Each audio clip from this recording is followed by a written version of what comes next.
Merci Saint-Esprit, tu es déjà au milieu de nous. Merci Seigneur, tu es venu siéger sur le trône que les louanges ont bâti pour toi. Et parce que tu es venu siéger, tu juges la maladie, la malédiction, tu juges les œuvres de l'ennemi, tu libères tes enfants. Merci Père, parce que tu es au milieu de nous, nous avons la foi que nous n'allons pas repartir d'ici comme nous sommes venus, parce que personne ne peut te rencontrer et rester le même. À chaque fois qu'on te rencontre, Seigneur, on participe à une gloire nouvelle qui vient nous transformer, qui vient faire en sorte que nous puissions te ressembler, que nous puissions recevoir ton esprit, être comme toi, dans le nom puissant de Jésus. Que ce jour d'aujourd'hui, Seigneur, emmène un changement profond dans notre vie, parce que nous avons compris ce que c'est que l'adoration, parce que nous avons compris ce que c'est que l'adorateur, l'adoratrice, les vrais adorateurs que toi tu cherches. Nous t'accueillons au milieu de nous, Seigneur. Ouvre notre cœur et notre esprit à recevoir ta parole dans le nom puissant de Jésus-Christ de Nazareth. Amen. Amen. Est-ce qu'on peut faire un peu de bruit là? Il y a quelqu'un qui m'a précédé.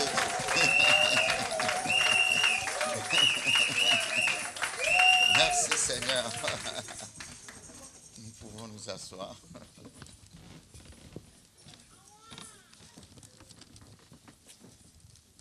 Alors aujourd'hui c'est le dernier jour de notre enseignement sur le thème de l'adoration.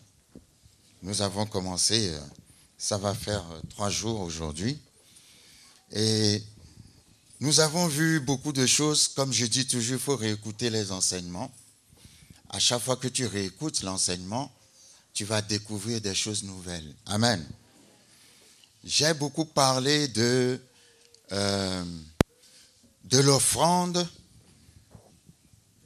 en parlant des patriarches et en disant que après le péché, Adam et Ève s'étaient recouverts, habillés de feuilles de figuier. Dieu a enlevé cet habillement et les a habillés avec la peau des animaux, sous-entendu le sang des animaux qui était sous la peau des animaux. Et que le sang est le chemin que Dieu a montré pour que l'homme puisse continuer à s'approcher de lui à cause du péché. Donc la voie que Dieu a montrée pour s'approcher de lui, c'est le sang des animaux. Et nous avons vu que les patriarches, Abel, Noé, Abraham et bien d'autres dans tout le livre de l'Ancien Testament, ils bâtissaient des autels pour Dieu, sous-entendu que ils amenaient une forme d'adoration à Dieu en versant le sang des animaux. Parce que la voie que Dieu a montrée, c'est le sang. Hébreux 9, 22 dit, car sans effusion de sang, il n'y a pas de pardon. Mais il faut comprendre quelque chose. Aujourd'hui, nous n'offrons plus des animaux, nous ne versons plus le sang des animaux pour nous approcher de Dieu. Ça, c'était avant que Jésus-Christ arrive. Parce que Jésus-Christ, par sa mort, a versé le sang le plus parfait qu'on puisse trouver, le sang de Dieu lui-même. Donc, à part le sang de Jésus-Christ, aucun sang ne peut nous rapprocher de Dieu. D'ailleurs, le sang des animaux couvrait les péchés pour que nous puissions nous rapprocher de Dieu. Mais le sang de Jésus n'a pas couvert les péchés, il a enlevé les péchés. Parce que c'est un sang plus parfait. Maintenant, ce que Dieu nous demande, c'est d'avoir foi dans le sang de Jésus-Christ. Que personne ne se lève pour aller prendre un taureau en disant « je vais sacrifier le taureau et verser le sang du taureau pour Dieu ». Non, il y a déjà eu un sang meilleur qui a été versé. Nous avons foi dans le sang qui a été versé. Et nous avons foi dans la personne qui a versé ce sang et qui est la personne de notre Seigneur Jésus-Christ de Nazareth. Maintenant, l'offrande que nous faisons à Dieu, c'est nous-mêmes. Nous avons vu Romains chapitre 12 qui dit clairement d'offrir notre corps comme un sacrifice. On va lire rapidement Romains chapitre 12. L'offrande, avant d'être l'offrande de quelque chose d'autre, l'offrande, c'est d'abord toi-même. Romains 12, 1, je vous exhorte donc, frères, par les compassions de Dieu, à offrir vos corps comme un sacrifice vivant, saint, agréable à Dieu, ce qui sera de votre part un culte raisonnable. La version originale, même en anglais, n'utilise pas l'expression culte raisonnable, mais la Bible dit ce qui sera une adoration spirituelle. Au lieu de culte raisonnable, la version originale dit adoration spirituelle. Donc, la véritable adoration, c'est quand tu t'offres toi-même à Dieu. C'est quand tu offres ta vie à Dieu. Avant d'offrir quoi que ce soit d'autre, Dieu te veut toi-même en personne. Avant d'offrir quoi que ce soit, de faire quoi, Dieu veut que tu t'offres toi-même d'abord. Il veut le sacrifice de ta vie. Il veut le sacrifice de ton cœur, de ton âme, de ton esprit. Tu ne peux pas dire que tu es un adorateur parce que tu fais des choses. Non, non. Tu ne fais pas des choses pour... Ce n'est pas ce que tu fais qui montre que tu es adorateur. Non, c'est ce que tu es. Ce que tu es qui montre que tu es un adorateur. Vous savez, le mot chrétien, ce n'est pas Dieu qui nous a appelés chrétiens. Ce sont les païens qui nous ont appelés chrétiens. Quand vous lisez Actes chapitre 11 à son verset 26, Actes 11, verset 26, la Bible dit, à partir du verset 25, Barnabas se rendit ensuite à Tars pour chercher Saul. Et l'ayant trouvé, il l'amena à Antioche pendant toute une année. Ils se réunirent aux assemblées de l'église et ils enseignèrent beaucoup de personnes. Ce fut à Antioche que pour la première fois, les disciples furent appelés chrétiens. Ce sont les païens qui les ont appelés chrétiens. Ce n'est pas un mauvais nom, hein, ça veut dire tout simplement des gens qui sont comme Jésus-Christ. Amen. Mais toujours est-il que ce n'est pas le nom que Dieu a donné. Amen. Le nom que Dieu nous donne, c'est adorateur. Dieu n'a pas dit je cherche des chrétiens, il a dit je cherche de vrais adorateurs. Alléluia. Nous avons vu le premier jour que Dieu cherche trois choses. Ézéchiel 22, verset 30, Dieu cherche quelqu'un qui se tienne sur la brèche, un intercesseur.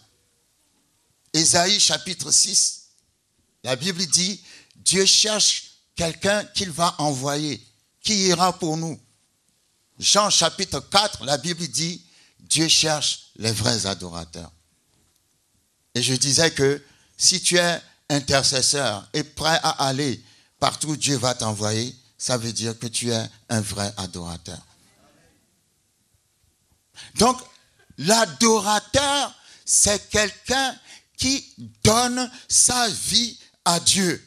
Si ta vie n'est pas donnée à Dieu, il y a un problème. Tu es peut-être adorateur, mais tu n'es pas un vrai adorateur. Nous n'avons pas lu le texte depuis Jean chapitre 4. Jean chapitre 4 est un des textes les plus riches dans la parole de Dieu, à mon sens, parce que c'est un texte où Jésus est en train de montrer une révolution au niveau de l'adoration. À travers la discussion qu'il a eue avec la Samaritaine. La Samaritaine qui est venue chercher de l'eau à midi. Normalement, ce n'est pas à midi qu'on va chercher l'eau. C'est le soir qu'on va chercher l'eau. Vous verrez dans Genèse 24, quand Abraham a envoyé son serviteur le plus ancien, qui est en fait le Saint-Esprit, mais qui, à l'époque d'Abraham, était certainement Eliezer, son serviteur. Quand il était parti, il a trouvé Rebecca où? Il a trouvé Rebecca au puits. Et il a trouvé, la Bible dit, il est arrivé au soir, au moment où les jeunes filles sortaient aller chercher de l'eau au puits. Donc, c'est le soir que les femmes allaient chercher de l'eau au puits, ce n'est pas à midi. Mais le problème de la Samaritaine est qu'elle avait eu une vie et beaucoup de gens la critiquaient parce qu'elle était sortie avec beaucoup d'hommes. Est-ce que vous me suivez? Donc, elle faisait l'objet de beaucoup de songui. Donc, pour éviter que les gens la doigtent, au lieu d'aller prendre l'eau avec les autres femmes le soir, elle allait seule à midi. Mais ce jour-là, elle ne savait pas que quelqu'un l'attendait au puits. Ah, come on, Jésus sait tout ce qui se passe dans ta vie. Il sait où t'attendre pour te parler. Amen. Donc ce jour-là, Jésus l'attendait au puits. Et le puits parle de mariage, en fait. Quand le serviteur d'Abraham a rencontré Rebecca, c'était autour du puits. Autour du puits, ils ont parlé et après, ça a débouché sur le mariage. Et j'aime bien quand il a rencontré Rebecca, il avait demandé à boire à Rebecca et Rebecca lui a dit, je vais aussi donner de l'eau à ton troupeau, à ton bétail. Qui montre quoi? Qu'elle était déjà mûre pour s'occuper d'une maison. Parce que si tu es une jeune fille égoïste qui ne pense qu'à toi, tu n'es pas encore prête pour te marier. Mais en voulant aussi donner à boire au bétail du serviteur d'Abraham, ça montrait qu'elle était arrivée à une certaine maturité à travers laquelle elle peut s'occuper d'un foyer. Elle peut s'occuper d'une maison. Donc le puits, c'est l'image du mariage. Et nous voyons par là que quand Jésus a parlé avec la Samaritaine au puits, ils ont parlé de beaucoup de choses. Mais l'essentiel de cette conversation tournait autour du mariage. Qui me fait comprendre que l'adoration, c'est quand tu te maries à Dieu. Quelqu'un ne me comprend pas encore. Parce que quand Jésus a commencé à parler avec cette femme, nous allons lire rapidement, c'est un texte assez long,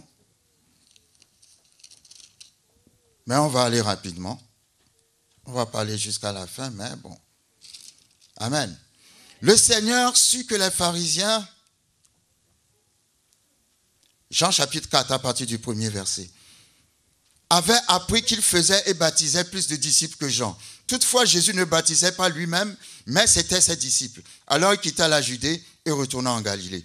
Comme il fallait qu'il passât par la Samarie, il arriva dans une ville de Samarie, nommée Sichar, près du champ que Jacob avait donné à Joseph son fils. Là se trouvait le puits de Jacob. Jésus, fatigué du voyage, était assis au bord du puits. C'était environ la 6e heure. Une femme de Samarie vint puiser de l'eau. Jésus lui dit, donne-moi à boire.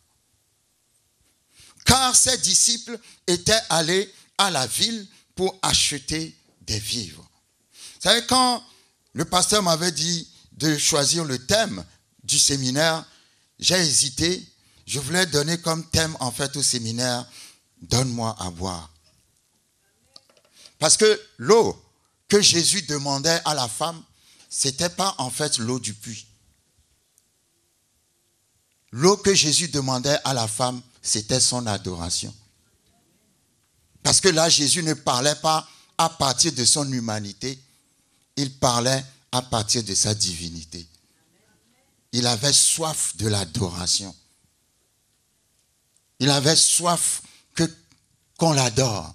C'est pour ça, en disant à la femme, donne-moi à boire, c'est une manière de lui dire, adore-moi. Parce que Dieu boit l'adoration. Nous l'avons vu. Pourquoi il veut habiter au milieu de son peuple en faisant le tabernacle? C'est pour être adoré. Pourquoi il a créé l'homme? C'est pour être adoré. Dieu ne peut pas s'adorer lui-même. Il a toujours besoin qu'on l'adore. Il a soif d'être adoré. Donc c'était prophétique, c'était une image puissante.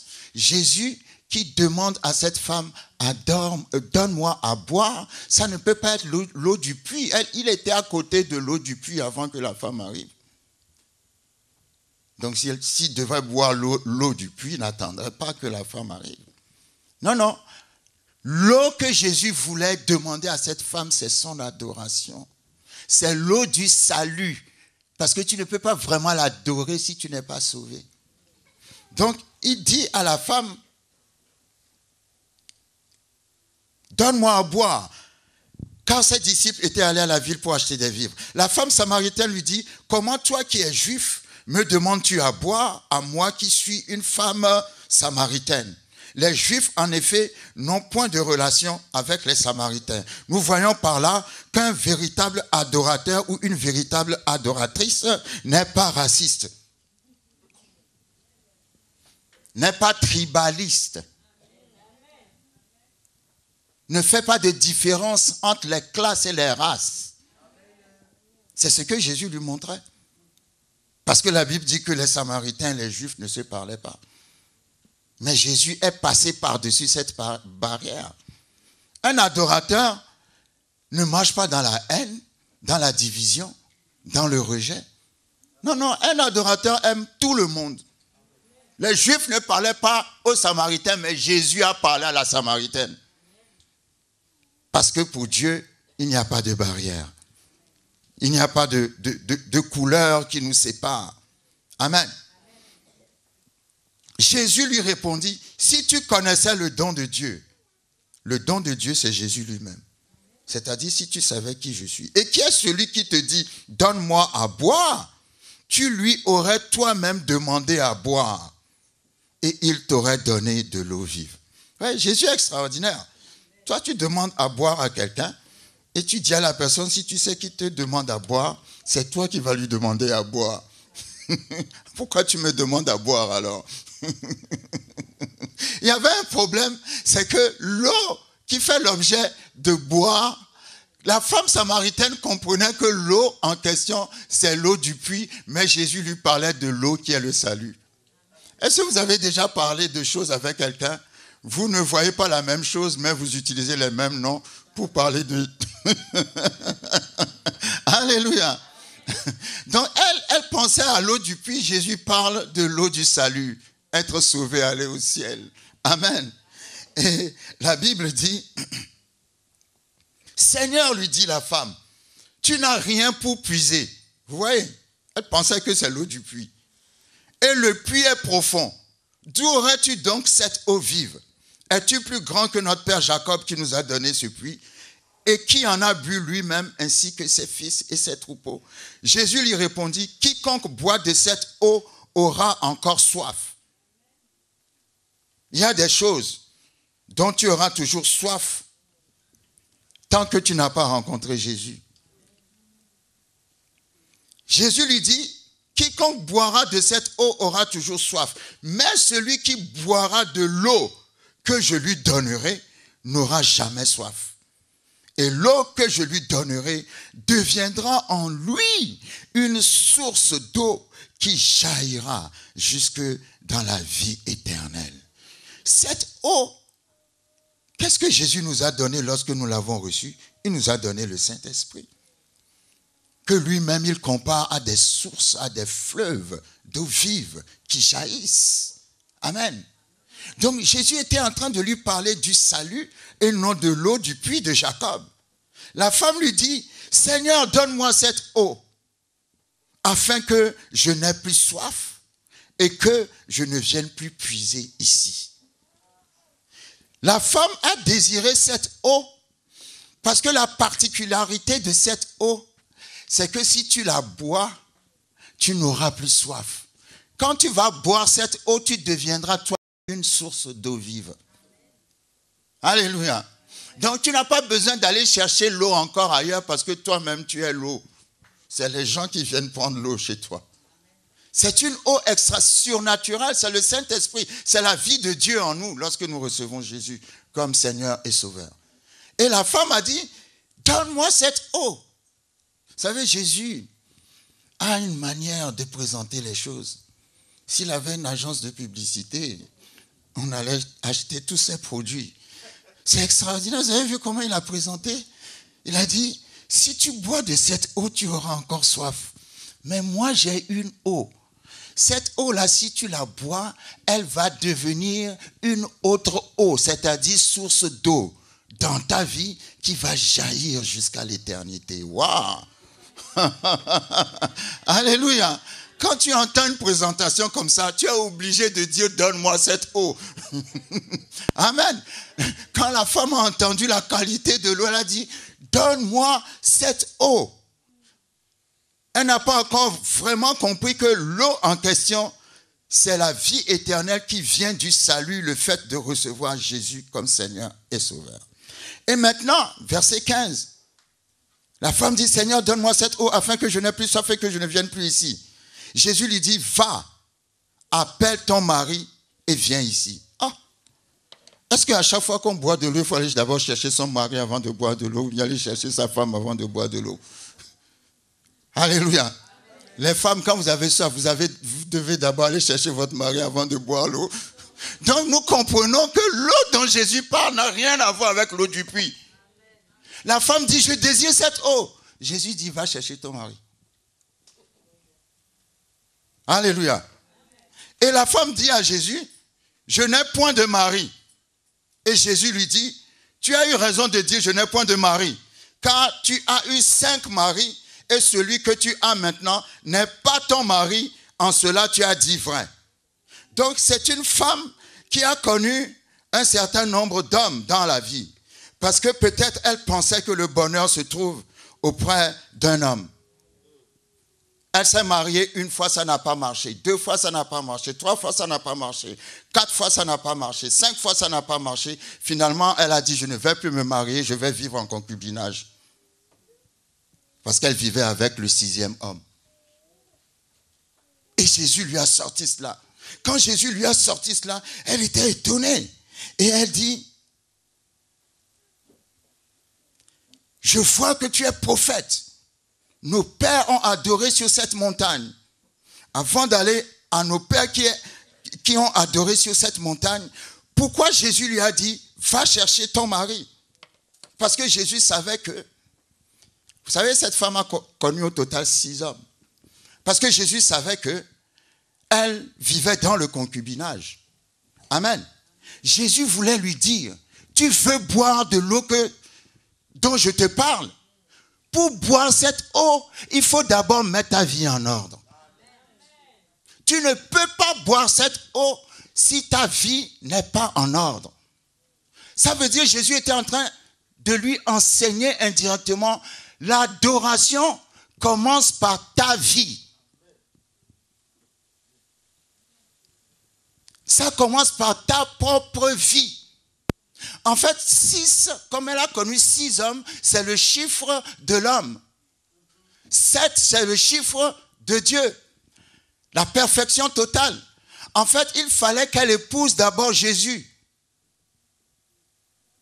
Quand je dis qu'elle épouse Jésus, je ne dis pas qu'elle épouse Jésus physiquement, mais qu'elle reçoive Jésus comme son Seigneur et Sauveur. Est-ce que vous me suivez? Et c'est en Jésus maintenant qu'elle pourra être heureuse. Parce qu'il n'y a pas de bonheur sans Jésus. D'abord Jésus. Épouse d'abord Jésus. Et en Jésus, tu trouveras la personne qu'il te faut.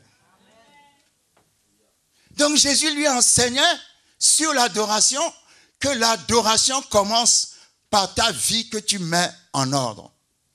Et elle a commencé à parler de l'adoration. Les Samaritains adorent sur la montagne, les Juifs adorent à Jérusalem.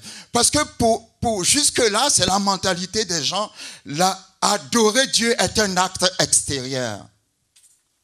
Elle croyait que l'adoration est liée à la place où tu adores. Mais Jésus lui a dit, il y a une révolution qui arrive. Maintenant, ce n'est plus lié à la place où tu adores, c'est en esprit et en vérité. En esprit, ça veut dire que le véritable adorateur doit connaître le Saint-Esprit. Et en vérité, le véritable adorateur doit connaître la parole.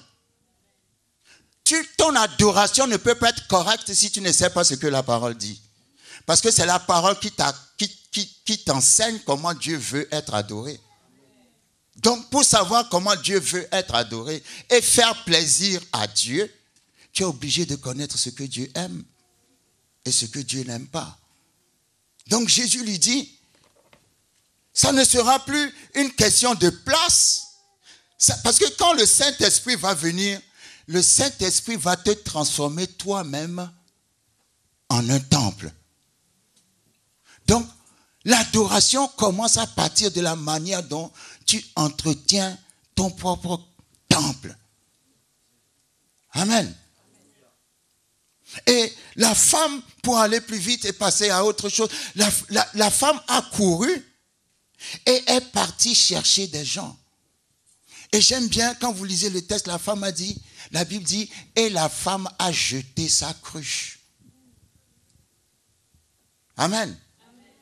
La cruche avec laquelle elle est venue pour puiser de l'eau. Quand elle a entendu les paroles de Jésus, elle n'avait plus soif de l'eau du puits de Jacob. Et elle a jeté la cruche. Quand tu rencontres Jésus, il y a forcément quelque chose que tu dois jeter. Tu ne peux pas rencontrer Jésus et rester le même. Elle est partie, elle a dit aux gens, venez voir un homme qui m'a dit tout ce que j'ai fait. Elle a emmené toute la population à Jésus. Cette femme est traitée comme une femme qui avait une mauvaise vie. Amen. Elle était critiquée, rejetée, parce qu'elle avait une mauvaise vie. Mais quand Jésus l'a, il faut venir à Jésus comme tu es, parce que Jésus voit en toi ce que tu peux être. Et Jésus, il y a un mot qui a été utilisé ici tout à l'heure. Jésus veut sortir les potentialités divines qui sont en toi. Cette femme était une grande évangéliste. Mais à cause du jugement, parce qu'elle n'avait pas encore rencontré le Seigneur, il y a de grands dons en vous. Alléluia. Laissez le Seigneur sortir, développer ses dons et vous allez voir ce que vous allez faire. Elle a présenté au peuple de son village Jésus comme un homme qui lui a dit tout ce qu'elle a fait. C'est-à-dire, elle a présenté le côté prophète. Et tout le monde l'a suivi pour venir voir Jésus. Et ils ont supplié Jésus pour que Jésus reste avec eux. Et après, quand ils ont retrouvé la Samaritaine, ils ont dit à la Samaritaine, ce n'est plus à cause de ce que tu nous as dit que nous croyons. Ce n'est plus le côté prophète qui nous intéresse chez lui. Mais nous avons parlé avec lui et nous avons découvert à travers la parole qu'il est vraiment le Fils de Dieu. Qui veut dire que la parole est au-dessus de tout. Que tu ne vas pas dans les églises pour chercher des prophéties partout. Si on a dit le prophète Jean-Claude vient à Morsan-sur-Orge, oh là là, tout le monde allait venir voir le prophète Jean-Claude parce que ce qui les intéresse, c'est la prophétie. Mais les gens ont dit à la Samaritaine, nous l'avons vu nous-mêmes. Et ce n'est pas le côté prophétie qui nous intéresse. Parce qu'en parlant avec lui, nous avons découvert qu'il est le Fils de Dieu. Oh, come on, est-ce qu'on peut applaudir ce peuple-là? Parce que quand tu viens à Jésus, la chose la plus importante, c'est la parole. C'est la parole qui est au-dessus de tout. Il y a des gens qui changent d'église chaque mois. Ils courent après la prophétie. De toute façon, quand on te donne la prophétie, tu as besoin de marcher dans la parole pour qu'elle s'accomplisse. La prophétie ne va pas s'accomplir si tu n'es pas dans la parole. Donc, tu dois maîtriser la parole. Alléluia. Donc, cette femme a compris une chose. Et je dis toujours, en riant, qu'après avoir parlé avec Jésus, elle est rentrée à la maison et elle a dit à cet homme avec qui elle vivait, si tu veux rester ici, tu m'épouses ou bien tu prends tes affaires et direction. Come on. Alléluia. Mais elle a dû dire à cet homme, bon, excuse-moi, je t'aime bien, mais je veux mettre ma vie en règle. Donc, il faut que tu prennes la décision de m'épouser. Alléluia. Parce que si tu vis dans le concubinage, tu vis dans le péché. Parce que c'est étonnant que la première chose que Jésus a demandé à cette femme, quand cette femme voulait boire cette eau, Jésus a dit, va chercher ton mari. Vous savez, Jésus n'est pas direct parfois. Parfois, il tourne, il sait présenter les choses pour ne pas blesser parfois, mais parfois, il est direct. Et il lui a dit, va chercher ton mari. Donc, au travers de cela, elle a compris qu'il fallait qu'elle mette sa vie en ordre. Pour mettre sa vie en ordre, il fallait qu'elle accepte, qu'elle reconnaisse que Jésus est le Seigneur. D'ailleurs, quand Jésus lui parlait, elle a dit tout ce que tu me dis. Quand le Messie viendra, il va nous le dire. Jésus lui a dit, celui que tu attends est juste en face de toi. Oh, come on! Il y a des gens qui cherchent leur femme partout sur la planète, sur les 5 continents, alors que quand tu vas à l'église, elle est juste assise à côté de toi. Il y en a qui cherchent leur mari partout, alors qu'il est juste assis à côté. Dis à ton voisin, ce que tu cherches est juste à côté de toi. Jésus lui parle, elle dit à Jésus quand le Messie viendra. Come on! Jésus a dit, je suis. En fait, la version française dit je le suis, mais la bonne version dit je suis. Amen. Donc la vie de cette femme a changé. L'adoration commence par ta propre vie. Tu mets ta propre vie en règle et tu vas voir la main de Dieu dans ta vie. Vous savez, parfois, avec le système de l'Europe et les avantages sociaux, il y a des gens qui disent, bon, il faut que je n'ai pas envie de me marier, sinon je vais perdre tel avantage social. Il y en a même qui, le mari vit avec la femme comme ça doit être, mais des fois, il faut qu'il vive en dehors de la maison parce que si le social voit que ce n'est pas une femme seule et qu'en fait, il y a tellement... Non, vous savez, les avantages sociaux ne sont rien à côté de la bénédiction de Dieu. La bénédiction est supérieure aux avantages sociaux. Si tu marches dans l'intégrité et la parole de Dieu, l'intégrité et la parole de Dieu vont te bénir. D'ailleurs, tu ne peux pas passer toute ta vie. Vous savez, je crois qu'il y a quelque chose de plus puissant que les aides sociales. Gloire à Dieu, il y a des aides sociales. Je ne dis pas que c'est mauvais, c'est bien. Mais tu ne dois pas vivre et dépendre uniquement des aides sociales. Les aides sociales, c'est la manne qui tombe dans le désert. Est-ce que vous me suivez? Quand ils étaient dans le désert, la manne tombait. Mais quand ils sont arrivés dans la terre promise, la Bible dit, et la manne cessa. Pourquoi? Parce que Dieu les a emmenés dans une terre tellement fertile et prospère qu'ils n'ont plus besoin du social. Eux-mêmes, ils peuvent devenir propriétaires. Ils peuvent faire beaucoup de choses et prospérer. La manne doit cesser. Et Dieu va te donner une idée ointe. Une idée pour que tu entreprennes. Et en entreprenant, tu prospères. Tu es dis à ton voisin, je suis propriétaire. Vous savez, dans Genèse 14, quand Abraham a donné la dîme à Melchisédek, la Bible a dit, béni soit Abraham par le Dieu très haut, propriétaire du ciel et de la terre.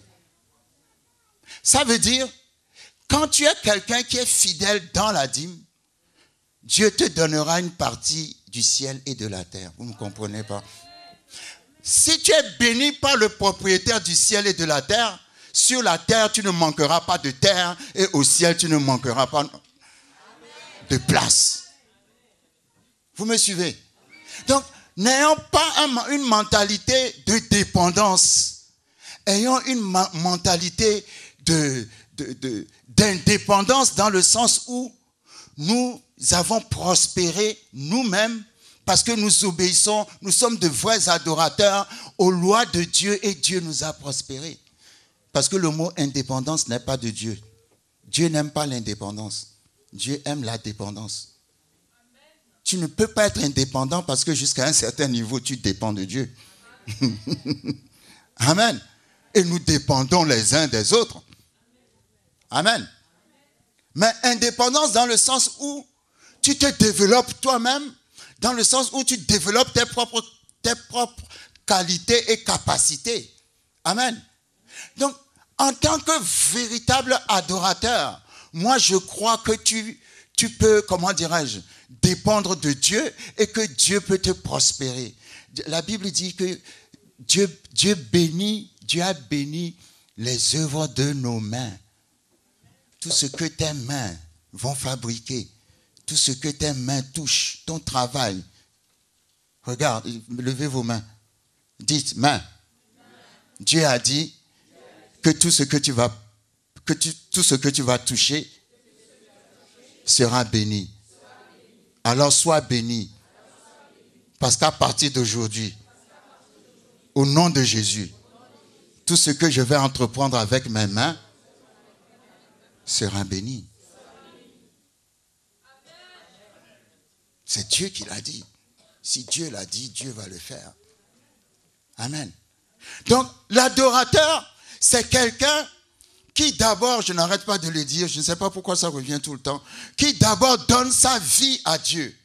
Et c'est à partir de la qualité de vie que tu mènes que Dieu... Vous savez, le diable se débrouille, il fait tout pour te faire comprendre que la parole ne va pas s'accomplir.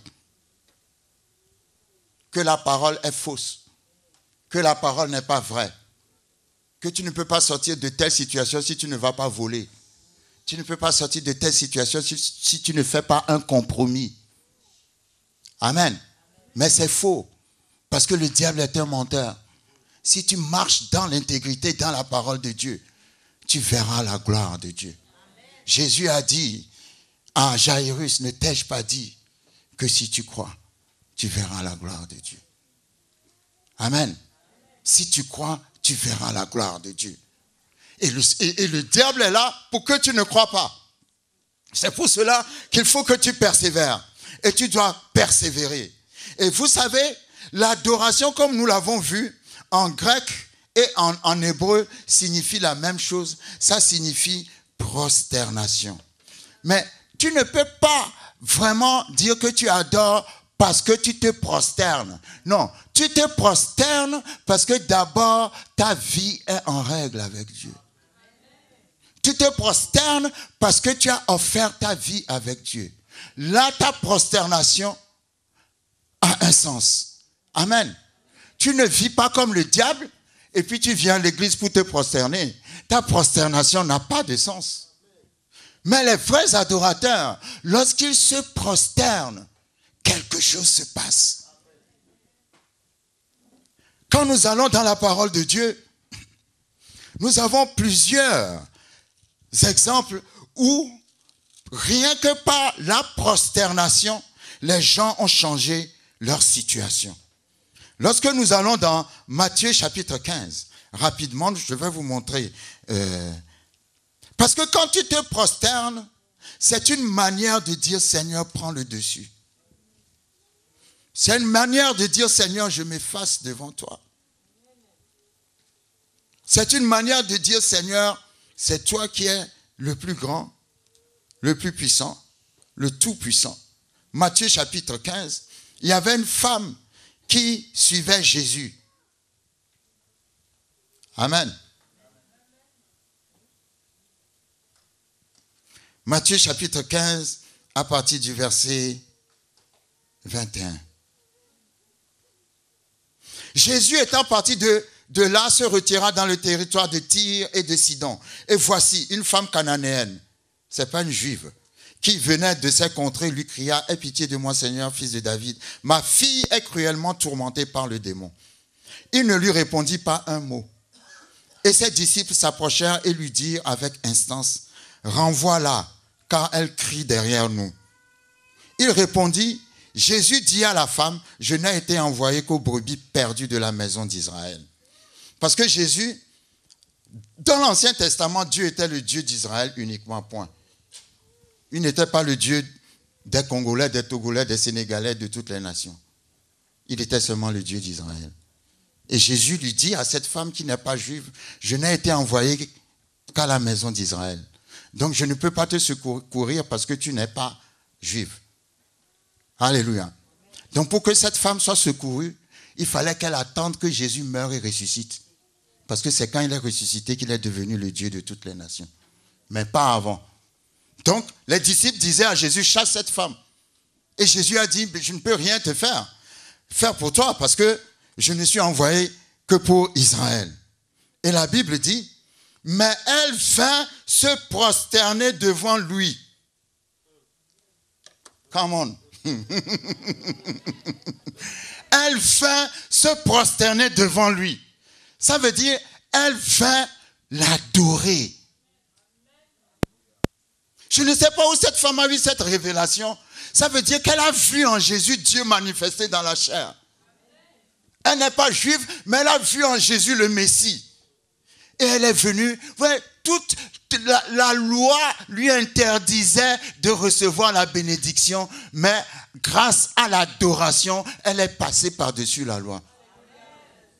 Quand elle s'est prosternée devant Jésus, Jésus lui dira après, tu as une grande foi.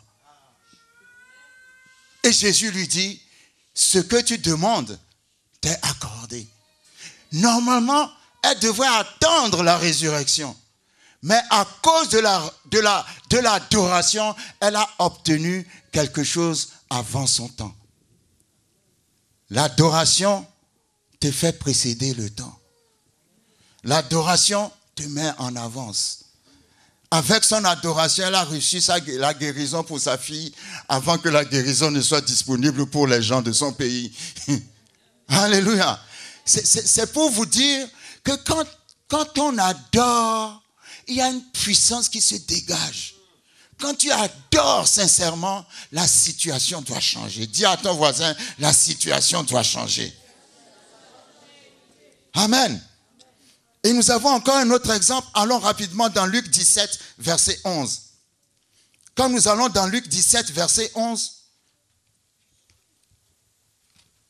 nous voyons par là, la Bible dit, Jésus se rendant à Jérusalem passait entre la Samarie et la Galilée. Comme il entrait dans un village, 10 lépreux vinrent à sa rencontre. Se tenant à distance, ils élevèrent la voix et dirent, « Jésus, Maître, aie pitié de nous. » Dès qu'il les eut vus, il leur dit, « Allez vous montrer au sacrificateur. » Et pendant qu'ils y allaient, il arriva qu'ils furent guéris. L'un d'eux, se voyant guéri, revint sur ses pas, glorifiant Dieu à haute voix. Verset 16, qu'est-ce que le verset 16 dit? Il tomba sur sa face aux pieds de Jésus. Quelqu'un qui tombe sur sa face aux pieds de Jésus veut dire qu'il s'est prosterné, il a adoré Jésus. Vous voyez que Jésus recevait l'adoration. S'il n'était pas Dieu, il ne recevrait pas l'adoration. Il allait dire, ne m'adorez pas. Il n'y a que le Père qu'il faut adorer parce que c'est lui qui est Dieu, moi je ne le suis pas. Non, il recevait l'adoration parce qu'il est Dieu manifesté dans la chair. Et on n'adore que Dieu. Donc, sur les 10 lépreux, il n'y en a qu'un seul qui est revenu vers Jésus. La Bible dit, il tomba sur sa face. C'est bizarre, hein? Ceux qui doivent le plus avoir la foi, ce sont les Juifs. Mais les 2 personnes dans toute la Bible à qui Jésus a dit, vous avez une grande foi, ce n'étaient pas des Juifs. C'est le centenier romain et c'est la cananéenne dont on vient de parler. C'est bizarre que les gens à qui appartiennent la vraie chose, eux-mêmes, ils ne s'occupent pas de ça. C'est toujours les gens qui viennent d'ailleurs, qui viennent s'occuper de... Come on! Le lépreux qui est revenu adorer Jésus n'est même pas juif. Alléluia. C'est toujours les gens de l'extérieur qui semblent donner de la valeur. C'est pour ça que la Bible dit qu'on n'est pas prophète chez soi. Parce que quand les gens vont au McDonald's avec toi tous les jours, c'est ce qui est arrivé à Jésus. Il jouait au billes avec les gens tous les jours. Quand il a dit « Je suis le fils de Dieu », ils ont dit « Mais c'est le fils de Marie, c'est le fils de Joseph. » Depuis quand il est le fils de Dieu? Alléluia. À cause de la familiarité. La familiarité parfois est un péché parce que la familiarité t'empêche de reconnaître Dieu dans les gens. Et si tu ne reconnais pas Dieu dans la personne, tu ne recevras pas de Dieu non plus. Alléluia. Tu ne recevras pas de Dieu non plus. La Bible dit, ce lépreux qui est revenu, verset 18, ne s'est-il trouvé que cet étranger pour revenir et donner gloire à Dieu, disait Jésus. Puis Jésus lui dit, lève-toi, va, ta foi t'a sauvé. La bonne traduction, Jésus lui dit, lève-toi, ta foi t'a refait tout entier. Ah, come on. C'est beau, n'est-ce pas? Lève-toi, ta foi t'a refait tout entier. Pourquoi? Parce que quand tu as la lèpre bouffe peut-être ton nez, la lèpre bouffe tes oreilles, la lèpre bouffe tes doigts, la lèpre mange une partie de ton corps. Et même si tu es guéri, on verra que tu as eu la lèpre parce qu'il y aura toujours une partie qui va manquer sur ton corps. Mais celui-là, comme il est revenu pour adorer le Seigneur, si c'est une oreille qu'il a perdue, dans l'adoration, l'oreille est revenue. Oh, quelqu'un ne me comprend pas. Dans l'adoration, les doigts ont repoussé. Dans l'adoration, le nez est revenu. Jésus lui a dit, ta foi t'a refait tout entier. Les 9 autres sont guéris, mais si tu les vois, tu sauras qu'ils ont eu la lèpre. Mais celui-là, à cause de son adoration, Jésus l'a guéri sans cicatrice. Dis à ton voisin, guéri sans cicatrice.